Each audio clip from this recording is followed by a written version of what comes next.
Good evening everyone. Ang experiment natin today will be Orcish Axis. Alin bang Orcish Axe ang pinakamalakas? So, gumawa ako ng listahan at total of 100 strength. Ayan o, 70 plus 30. So, ito lang buffs na gagamitin natin. Nag-power thrust ako. Pero sige, 1, 2, 3, 4.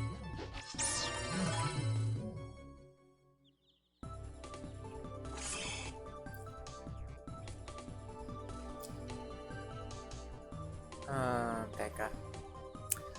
So, with 4 possible slots para sa Orcish Access at 3 possible cards, Zipper, Hydra, tsaka Scaleworker, we have a total of 3, 6, 9, 12, 15 possible combinations. Sabihan nyo lang ako kung mali, pero yan ang computations ko ng possible combinations. So, unahin natin for Hydra. 559. Full buffs. Full buffs. Next, for skeleton workers. 564.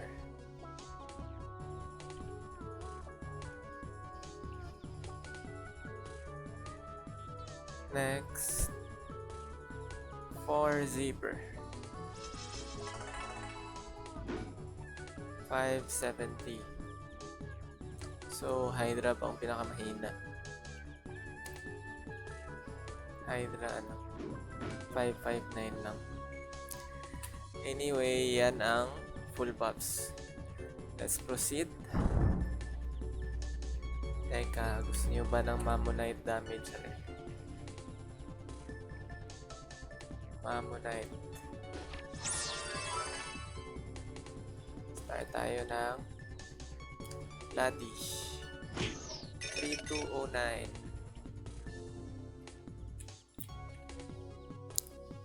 Next, Bone.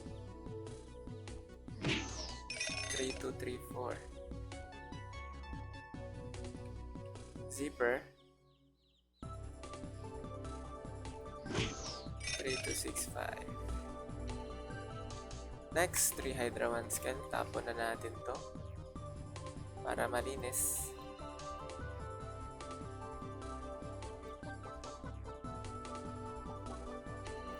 Scan.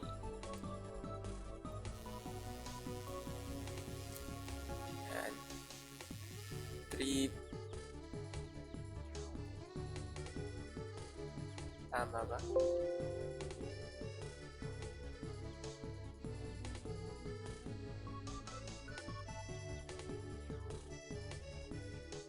Bone, double body, double bone. Ayan. So,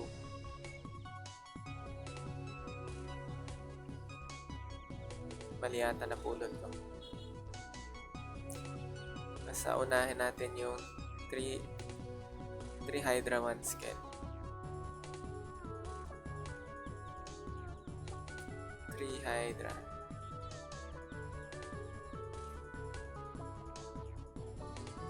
Yun yan.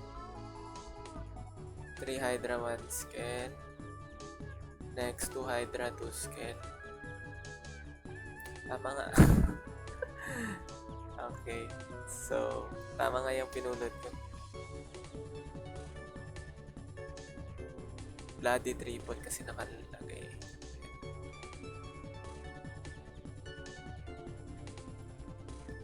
Ito pala, triple bloody. Triple bloody bone. So, let's go. 3 Hydra 1 scale.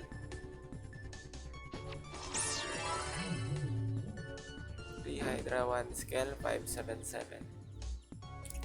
Mammonite damage. Ay, namatay. Ilan ba yun? 3297. 3297. Teka, ipapabalik ko lang yung monk natin.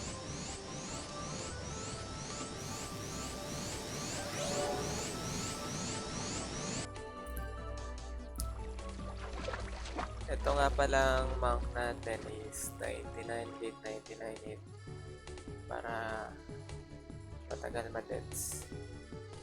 Pero sample lang naman to. So let's continue. Tapos na tayo sa triple bloody bone. Next, double bloody.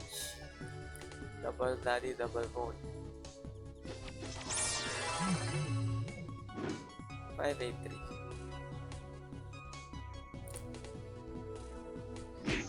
3338.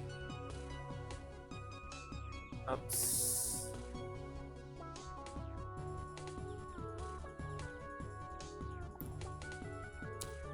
Next,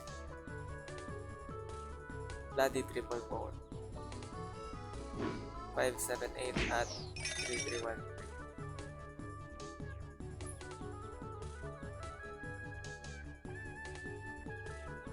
331. Next,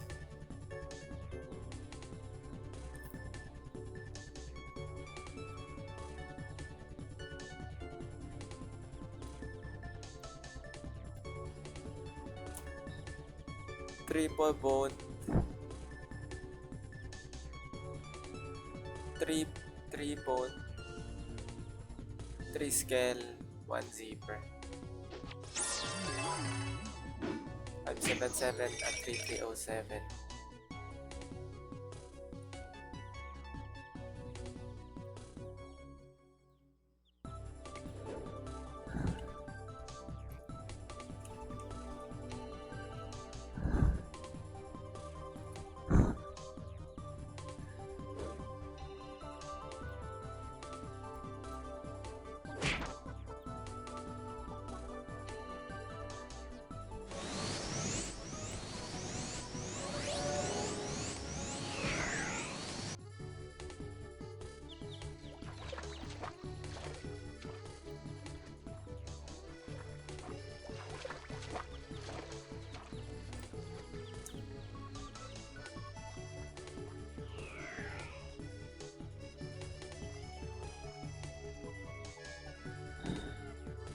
Triple bone.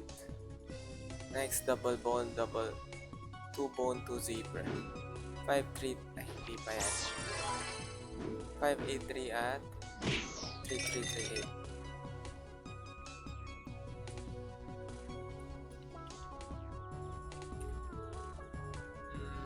Next, bone, triple, diligent. 581 at 3326. 26, konti na lang, tapos na.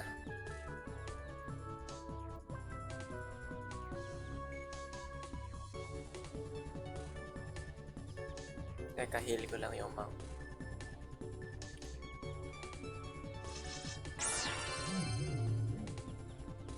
Up next, zipper bear naman.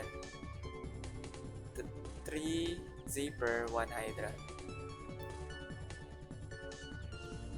587, 3357.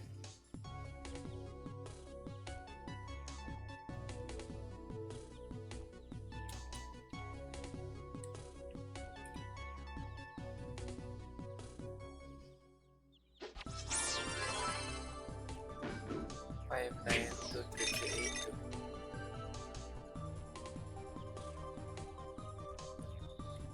One zipper.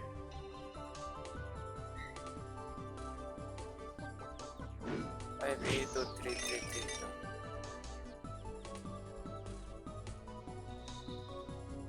Last set.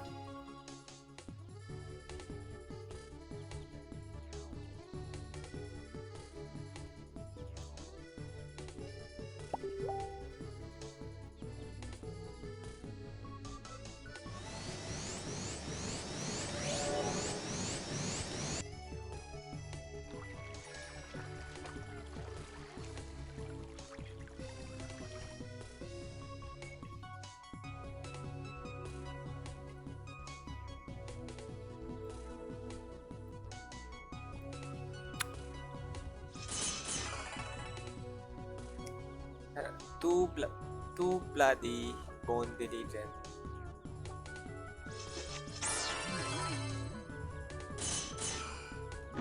Five nine five 3395.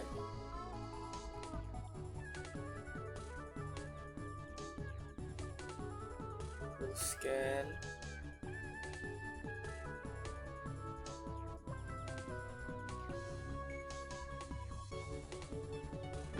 Five nine three 88.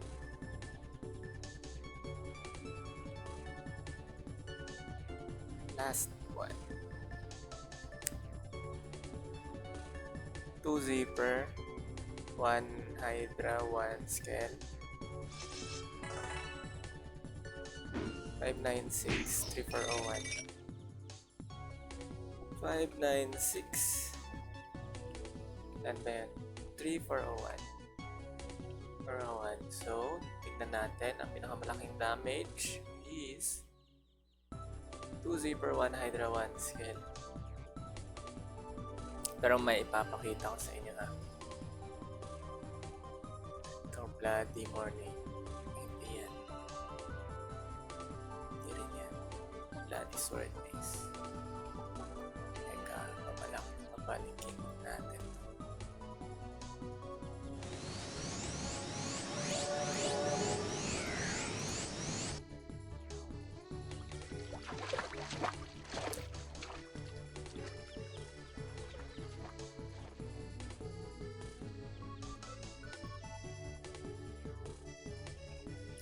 Bloody sword mace.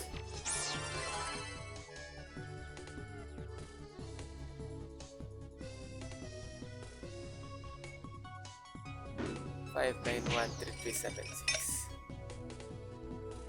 Halos magkaparehas lang tapos isang hydra lang gamit mo.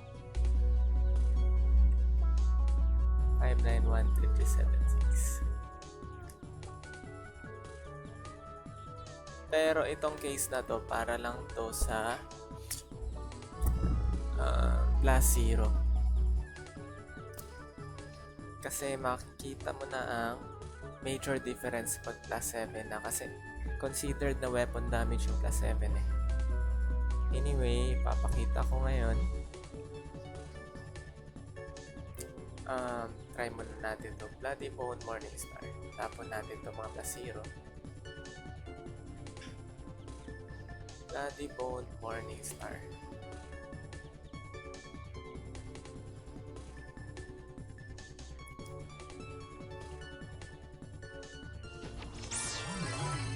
Ayan, 100. May kapat dito, 100. 90 lang. 90 nga lang pala. Change ko to.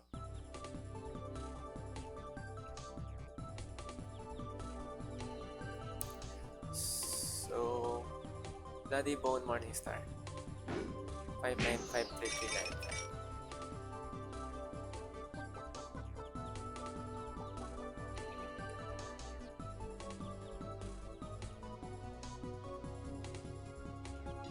Halos magkaparehas lang.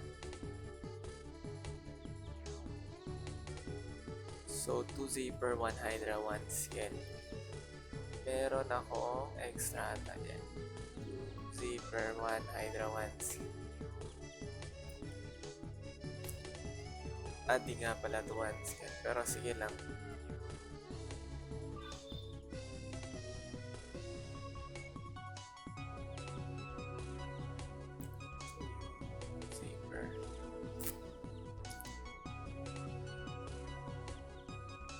Plus 7. Ito ang major difference ng mga plus 7.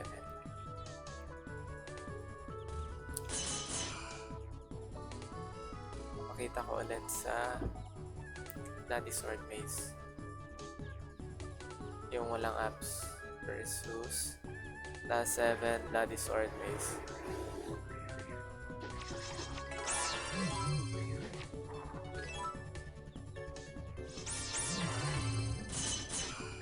Naka-maximize power yan na 591 lahat.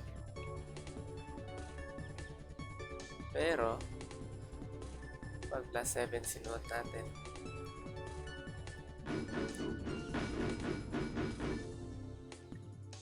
laki ng difference. Plus 35 lang daw yan, di ba? Pero, kitang-kita ang difference. Kasi affected yan ng strength damage natin. In other words, dito sa Revo Classic, ang pag-a-ups ng weapon ay crucial to our damage. Compared dati sa pre-renewal, kahit hindi ka na mag-ups, okay lang.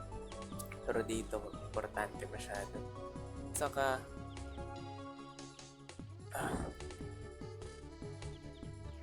ang plus 7, hindi siya nagma-maximize tulad ng pre-renewal dati.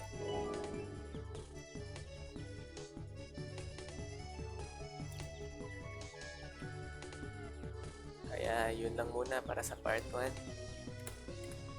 Bye!